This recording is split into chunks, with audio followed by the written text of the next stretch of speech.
Oke, baik kawan-kawan, kembali lagi bersama saya Daviar Saputra. Nah, di video kali ini yaitu melanjutkan video yang kemarin yang dimana kita sudah membuat skenario wireless seperti ini ya.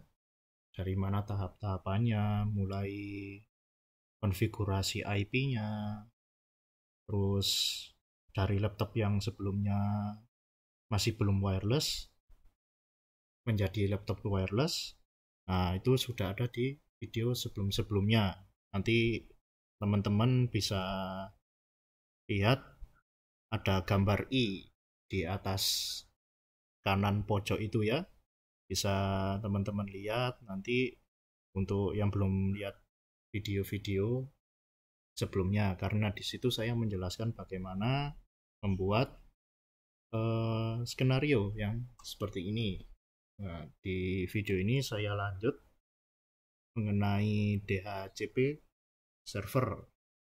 Nah, langsung saja kita bahas. Apa sih DHCP server itu?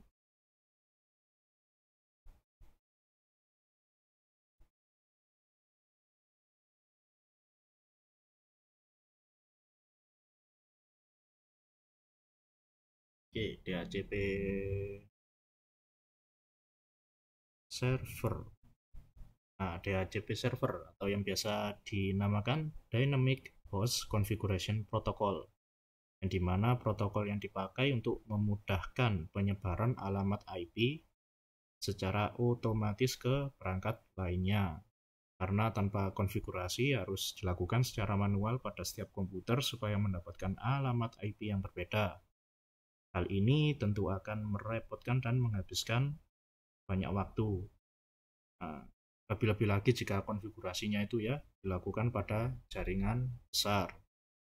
Nah, IP address sendiri itu teman-teman tahu ya, seperti angka-angka yang ada di layar ini seperti 192, 168, 1.129 itu. Nah, itu namanya IP.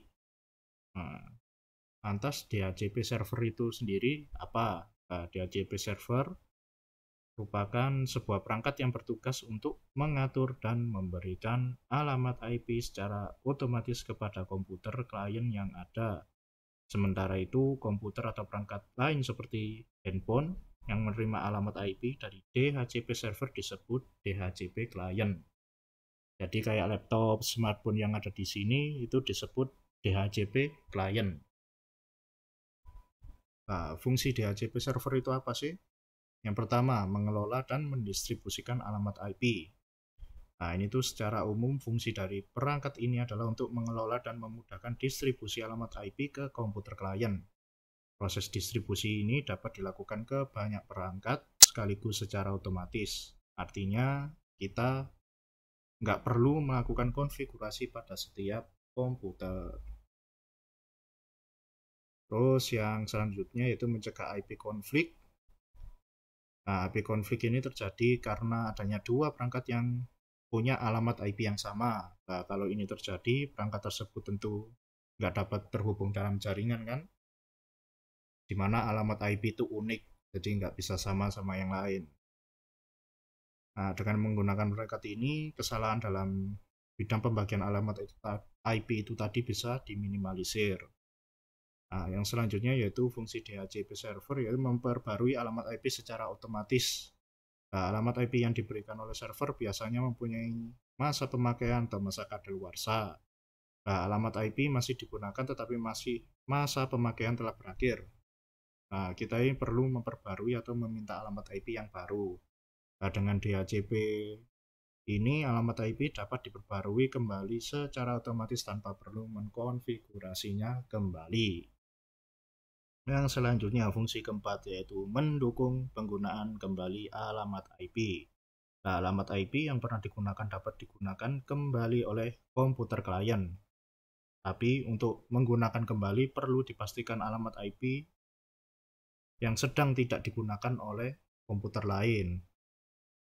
Nah, DHCP server ini bisa membantu mengecek apakah alamat IP ini sedang off atau bebas pakai, sehingga alamat IP tadi itu bisa digunakan kembali. Oke, langsung saja kita simulasikan gimana caranya membuat DHCP server di simulasi kita ini.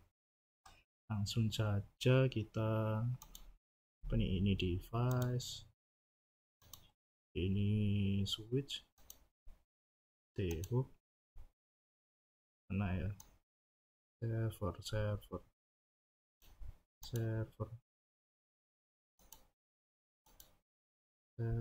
Ini kah? Server. Nah, ini nih. Jadi untuk kalian yang ingin mencari server, yaitu ada di ini ya, end device. Nah, di sini kita pilih yang server. Nah, kita taruh sini aja nih. Oke, sudah.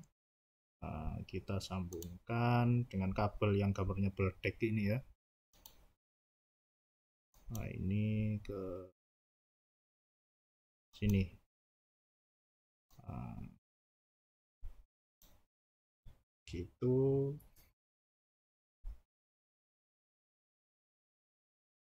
Terus lagi ya. Nah, terus kita tinggal, ini tinggal kita tunggu hijau dulu ya, supaya bisa konfigurasi.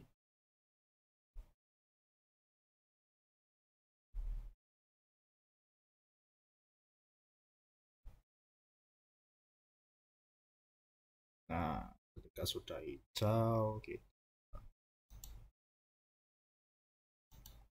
config ini globalnya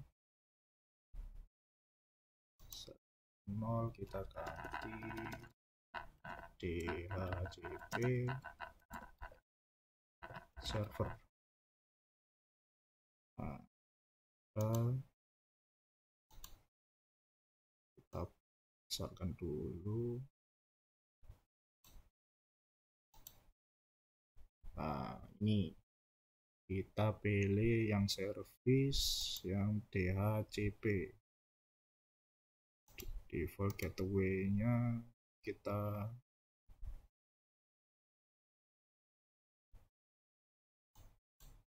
ini kita atur ini jadi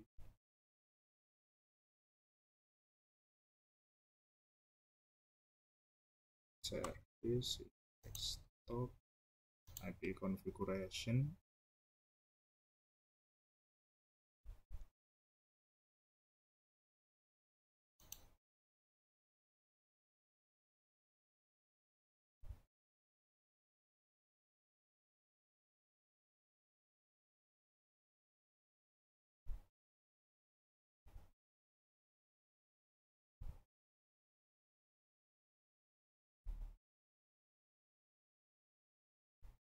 Kita buat cari IP-nya 168.1.1.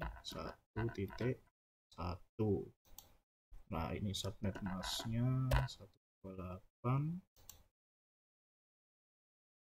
terus default gateway-nya 192.168.1.1.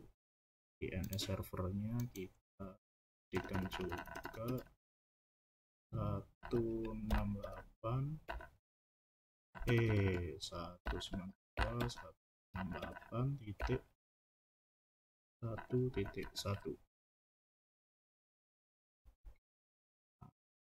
Terus yang di service-nya kita klik DHCP.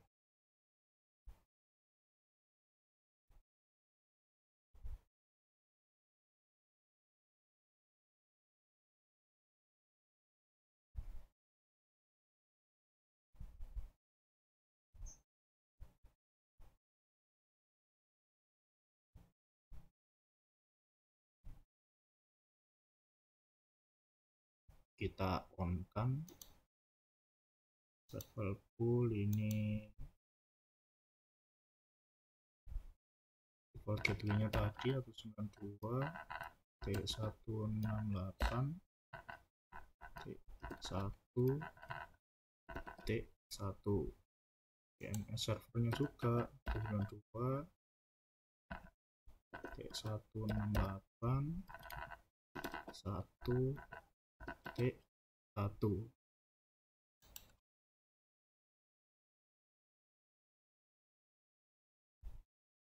Nah, ini kita kasih IP-nya yang laptop 129.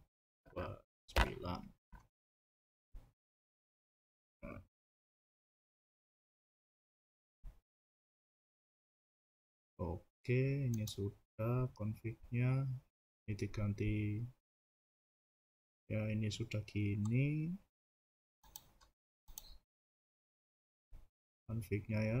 Ini server ini, terus service-nya ini jadi 128. Besarkan. Nah, ini gini.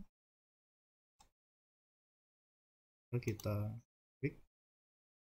Nah, langsung kita ke laptopnya. Ini config. Nah, ini kan masih dalam keadaan statik. Config, ini ganti yang DHCP. Nah, ini sudah. Nah, ini ada IP-nya dapat 1.2, ini 255.128. Nah, DNS servernya sudah tertera kan, nah, 192.168.1.1. Nah, default gateway-nya ini. Nah, berarti ini menandakan sudah kesetting DHCP-nya. Jadi gitu. Nah, ini subnet mask-nya sudah terisi sendiri secara otomatis. Nah, ini dari PC-nya atau laptop. Kita coba ke smartphone.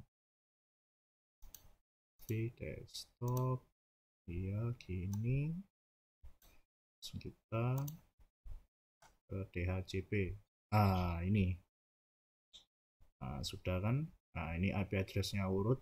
Seperti saya bilang dari awal tadi, fungsi DHCP servernya.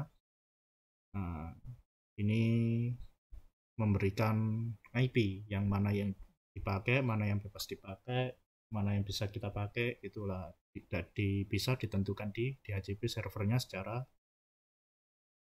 otomatis. Nah, dengan adanya gini, sekian pembahasan dari saya mengenai DHCP server. Jadi ini simulasi sederhananya bagaimana cara kerja dari DHCP server itu sendiri. Nah, mungkin masih ada yang kurang jelas, mungkin penjelasan saya masih banyak ada kekurangannya. Saya mohon maaf.